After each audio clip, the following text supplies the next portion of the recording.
Assalamualaikum warahmatullahi wabarakatuh. Halo semua, kami dari kelompok 6, mata kuliah Manajemen Pendidikan Nasional akan menjelaskan mengenai SOP dan hasil observasi serta diskusi yang sudah kami buat. Sebelumnya kami melakukan observasi di sekolah RA Darul Falah yang berada di Indramayu. Nah teman-teman, aku ada pantun dulu nih. Kue pukis di atas loyang, enaknya makan di tengah taman. Tak kenal maka tak sayang, maka dari itu yuk kenalan. Teman-teman, perkenalkan, ini kelompok 6, dari aku Nasyana Fatul Islah. Perkenalkan, nama saya Bella Fitriani. Halo, saya Dianta Mariam Andini.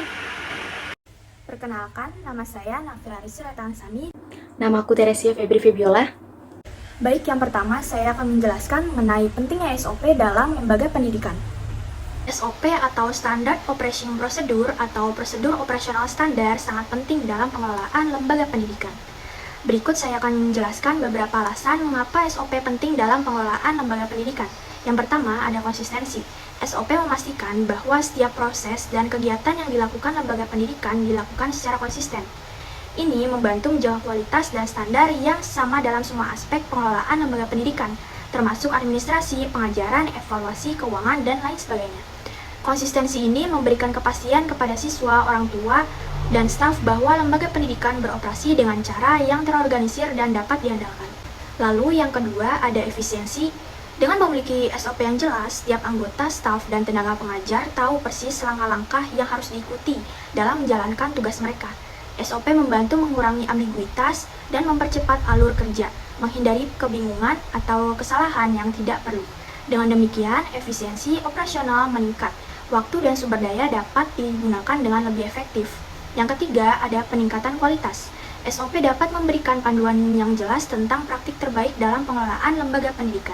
Dengan mengikuti SOP, lembaga pendidikan dapat memastikan bahwa proses-proses penting seperti perencanaan kurikulum, penerimaan siswa, pelaksanaan pembelajaran, pengawasan, dan penilaian dilakukan dengan cara yang sesuai dan berkualitas.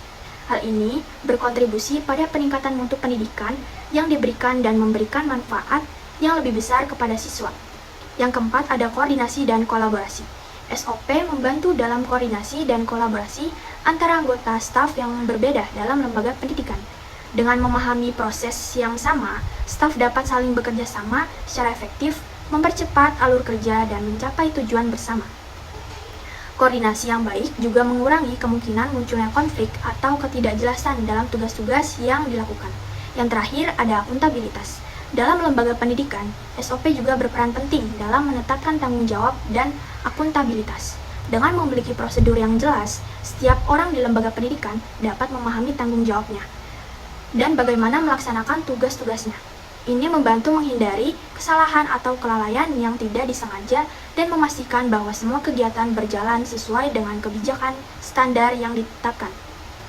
Materi selanjutnya yaitu adalah elemen dari SOP itu sendiri. Yang pertama merupakan tujuan, karena tujuan harus menjawab pertanyaan spesifik seperti untuk siapa SOP itu, bagaimana, di mana menggunakannya, dan juga masalah apa yang akan dipecahkan. Yang kedua, cakupan. Lingkup cakupan mendefinisikan penerapan dan penggunaan SOP untuk siapa dan untuk kasus penggunaan bisnis apa yang dicakupnya. Yang ketiga merupakan tanggung jawab. Ini merupakan siapa nanti yang akan melakukan tugas itu. Jika ada masalah dengan tugas tersebut, kepada siapa masalah ini harus ditingkatkan, dan siapa yang akan mengawasi SOP ini dan bertanggung jawab untuk memastikannya selalu diperbarui dan juga diperbaiki. Yang selanjutnya adalah akuntabilitas. Mereka harus membahas siapa yang akan memastikan implementasi prosedur dalam SOP dan siapa yang akan bertanggung jawab jika suatu prosedur tersebut tidak diikuti. Selanjutnya prosedur. Dan inti dari SOP menentukan tugas mana yang perlu dilakukan dan bagaimana mereka akan melakukannya. Prosedur ini tuh mencakup semua langkah yang perlu diikuti oleh staf maupun pemimpin yang ada di dalam sekolah tersebut. Dan yang terakhir merupakan dokumen. Dokumen di sini juga merupakan bagian penting dalam elemen-elemen SOP karena semua hal yang dilakukan dalam kegiatan SOP memerlukan dokumen dan hal itu perlu dilakukan dengan baik. Pada saat proses penyusunan SOP, kelompok kami melakukan wawancara terhadap kepala sekolah juga guru pada di RA Darul Falah. Setelah melakukan wawancara, kami mendapatkan kesimpulan bahwa ada lima permasalahan yang dihadapi oleh guru, yaitu yang pertama mengenai pengawasan guru, yaitu membuat RPPM, menghadapi peserta didik, membuat rancangan tema, juga yang terakhir adalah mengajar calistung. Lalu kelompok kami pun melakukan penyusunan SOP terhadap 5 permasalahan yang dialami oleh guru dan kepala sekolah. 1 dari 5 SOP yang telah kelompok kami buat, salah satunya adalah SOP menghadapi peserta didik, di mana ini menjadi salah satu SOP yang dianggap penting di sekolah RA Darul Falah Baumas ini. Kemudian tujuan dari SOP ini adalah untuk menciptakan lingkungan yang konsisten, meningkatkan efektivitas pembelajaran di sekolah, menghadapi kebutuhan khusus peserta didik, memastikan dan meningkatkan komunikasi dengan orang tua, juga meningkatkan kualitas dari pendidikan. Kaitan dari SOP menghadapi peserta didik ini terhadap 8 standar pendidikan nasional. Yang pertama dilihat dari standar isi. Ini mencakup penyusunan rencana pembelajaran yang memang sesuai dengan standar kurikulum nasional, sehingga dalam pemilihan bahan ajar untuk peserta didik sesuai. Kemudian ada dari standar proses. Ini mencakup penerapan metode pembelajaran di sekolah yang memang harus aktif, kreatif, menyenangkan, dan efektif.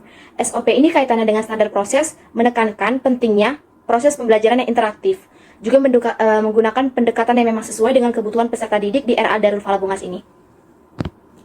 Kemudian ada standar penilaian.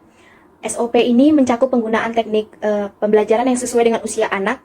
Biasanya itu guru akan memberikan umpan balik kepada peserta didik, sehingga di mana peserta didik itu dapat aktif dan berperan langsung dalam pembelajaran. Dan ini memang sesuai dengan standar penilaian yang mengharuskan penggunaan berbagai teknik penilaian dan pemberian umpan balik yang konstruktif. Kemudian ada standar pengelolaan.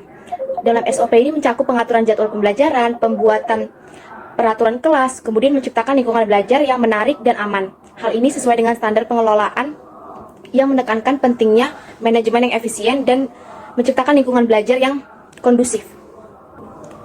Selanjutnya ada standar pendidik dan tenaga kependidikan. Nah, dalam SOP menghadapi peserta didik ini itu mencakup partisipasi guru dalam program pelatihan dan pengembangan profesional. Kemudian ini tuh penerapan pendekatannya itu dan komunikasinya itu harus efektif dengan orang tua. Ini juga menekankan dalam standar pendidik dan tenaga kependidikan ini pentingnya pengembangan profesional guru dan penerapan pendekatan yang inklusif. Selanjutnya adalah standar sarana dan prasarana. Nah, dalam SOP ini tuh mencakup pemastian ketersediaan sarana dan prasarana yang memang memadai dalam proses pembelajaran, yang dimana hal ini digunakan untuk menjaga kebersihan lingkungan sekolah dan keamanan lingkungan belajar. Hal ini sesuai dengan standar sarana dan prasarana yang memang menekankan pentingnya penyediaan sarana dan prasarana yang memadai di sekolah. Kemudian yang terakhir ada standar pembiayaan. SOP ini mencakup penyusunan rencana anggaran, pengelolaan dana, pencarian sumber dana, yang dimana untuk seperti dana tambahan untuk meningkatkan kualitas pembelajaran ataupun untuk kualitas pendidikan yang ada di sekolah. Ini sesuai dengan standar pembiayaan yang memang menekankan pentingnya pengelolaan keuangan yang transparan dan pencarian sumber dana yang memang memadai untuk kebutuhan sekolah. Selanjutnya, berdasarkan dari tanggapan guru RA Darul Falah tadi, 3 SOP yang dibutuhkan di sekolah. Yang pertama yaitu SOP menghadapi peserta didik, yang kedua yaitu SOP pengawasan guru, yang ketiga yaitu SOP mengajar calistung. Yang mana dari ketiga SOP tersebut akan dibutuhkan sebagai pedoman dalam menjalani aktivitas sehari-hari di sekolahnya.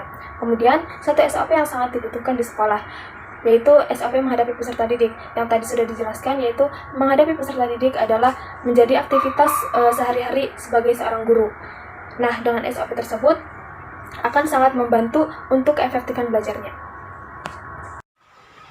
Assalamualaikum warahmatullahi wabarakatuh. Saya Ibu Nengsi, selaku guru pendidik dari RA Darul Falah Bongas Indramayu, yang akan menanggapi hasil SOP yang sudah dibuat oleh adik-adik dari UNJ. Sebelumnya, saya ucapkan terima kasih atas kesediaannya dalam membantu kami untuk membuatkan atau mensederhanakan SOP ini. Baik, dari kelima SOP yang sudah dibuat oleh adik-adik dari UNJ ini, yang paling dibutuhkan di sekolah kami yaitu adalah yang pertama, SOP menghadapi peserta didik, yang tentunya itu akan diterapkan dalam aktivitas sehari-hari pada sekolah kami. Dan yang kedua, SOP pengawasan guru. Tentunya SOP ini juga diterapkan setiap hari dan akan menjadi laporan kepala sekolah. Yang ketiga, SOP mengajar calistung, yang mana akan menjadi pedoman juga untuk mengajar anak-anak di sekolah kami. Adik-adik yang dari UNJ yang Ibu banggakan, karena ketiga SOP ini yang dapat dipahami dan sesuai dengan permasalahan atau kendala yang sering ada di sekolah kami. Maka itu, Sudah tentu 5 SOP yang sangat membantu kami ini untuk dapat menjadi pedoman, panduan kinerja para guru-guru dan karyawan lainnya. Kemudian dari 5 SOP tersebut, 3 SOP yang tadi saya sebutkan yang sangat membantu kami. Tentunya itu SOP yang kita butuhkan pada saat ini. Dan yang terakhir, ucapan terima kasih dan mohon maaf apabila ada salah kata yang kurang berkenan. Selalu semangat dan sukses untuk adik-adik yang dari UNJ. Ibu akhiri, Assalamualaikum warahmatullahi wabarakatuh. Ada Bella Fitriani, Nafira Aristi, Dianta Mariam Andini, dan Teresia Febiola. Kami dari Prodi Manajemen Pendidikan, Bu, semester 2. Bertanya mengenai sebagai seorang kepala sekolah, pekerjaan apa sih yang paling sering Ibu lakukan di sekolah? Boleh Ibu dulu. Iya. Baik, saya akan mencoba menjawab pertanyaan yang pertama dari adik ya. Saya selaku kepala sekolah di lembaga RA Darul Falah, yang sering dilakukan oleh saya sendiri sebagai kepala banyak ya. Di antaranya yang pertama yaitu mengatur program pembelajaran yang akan diterapkan. Itu yang pertama. Yang kemudian melengkapi administrasi kantor seperti melengkapi data siswa atau perkembangan anak. Itu juga perlu saya lakukan. Dan di sini di setiap tema, karena kita RA ya pakainya tema, jadi setiap tema itu kegiatan apa yang akan saya lakukan atau diterapkan kepada anak didik, misalkan seperti tema kendaraan ya, atau transportasi, apa yang kita mau lakukan, apakah mau outing kelas dengan berkunjung ke tempat-tempat seperti kemarin itu ke ke stasiun kereta api misalkan. Nah, untuk seperti itu perlu saya bicarakan bersama guru-guru yang lain, dirundingkan bersama wali murid juga rencana-rencana tersebut agar apa yang ingin dilakukan bisa berjalan dengan lancar gitu. Jadi seperti itu mungkin. Baik Ibu, untuk Ibu Ovi apakah bisa dijawab? Ibu Iin dan Ibu Ovi sendiri sebagai seorang kepala sekolah dan guru, tugas bagaimana nih Bu yang menurut Ibu sekalian paling penting dari sekian banyak pekerjaan yang dilakuin? Ibu Ovi dulu gantian mungkin? Ya, boleh. Kalau menurut saya, karena profesi saya seorang guru, jadi ya mungkin karena terbiasa ngajar, jadi ya yang terpenting ya ngajar. Baik, saya akan menjawab pertanyaan yang kedua. Dari saya sendiri pribadi ya, semua yang mengenai pendidikan atau program pekerjaan mana yang terpenting ya. Jadi semua yang dilakukan itu sebenarnya penting. Yang kita lakukan di sekolahan itu sebenarnya penting semua, baik itu administrasi maupun semua guru-guru yang bertindak sebagai pengajar. Mereka juga karena sudah setiap hari terbiasa dengan anak-anak, ya dibikin santai saja.